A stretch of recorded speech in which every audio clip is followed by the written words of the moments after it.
helping to make insulin more sensitive, attacking insulin resistance, okay, which, by the way, is at the heart of most health problems, including a fatty liver, high blood pressure, high triglycerides, including oxidative LDL, which actually creates a lot of damage on the inside layer of your heart. Berberine is a chemical that comes from different plants, and it's most known for its effect on blood sugars, lowering your blood sugars, helping to make insulin more sensitive, attacking insulin resistance, okay, which, by the way, is at the heart of most health problems, including a fatty liver, high blood pressure, high triglycerides, including oxidative LDL, which actually creates a lot of damage on the inside layer of your heart. And berberine has a very powerful, potent effect directly on the interior wall of your arteries called the endothelial layer. So it can suppress that oxidation that's happening, that's creating plaquing.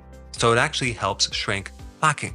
And anything that helps insulin resistance is going to shrink your midline, your weight circumference. Berberine has antithrombotic effects. It improves the symptoms of Alzheimer's, which is type 3 diabetes. And it greatly improves the dawn phenomena, where you would wake up in the morning with your blood sugars too high because you have severe insulin resistance, which is really a problem with gluconeogenesis, which is the production of new glucose from other things like protein and fats. Just think about a diabetic, right? They have high blood glucose. And you might think that the only reason their blood sugars are high is because they're eating too many carbs.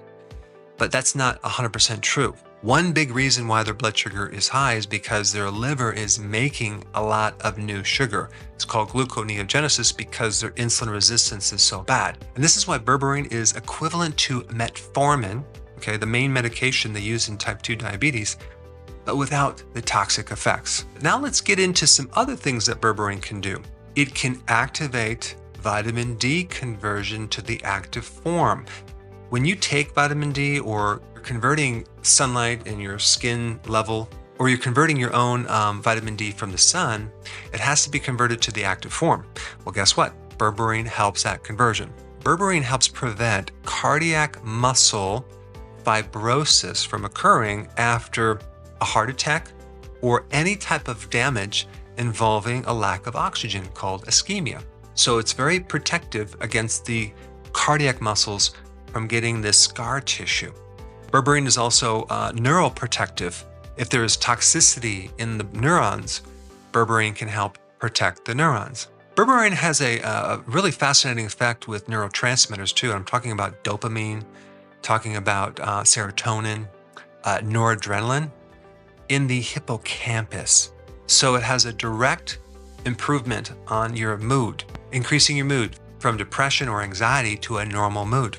Berberine even helps the withdrawal side effects from coming off of a drug. Berberine is also very antimicrobial, antiviral, antibacterial, as well as having a capacity to improve your immune system, specifically your T cells. But out of all that, the real cool thing about berberine is it can actually reverse mitochondrial damage, improving more oxygen consumption, ATP production, electron chain transport, which basically is the conversion of fuel to ATP and all the different stages that occur. It's like the assembly line in the machine in the mitochondria that helps you make energy, as well as increasing the number of mitochondria. But other than that, I don't think berberine has any other positive effects that I can think of. Now, this is all really great and interesting, but unless your diet is correct, you're never going to fully get rid of insulin resistance.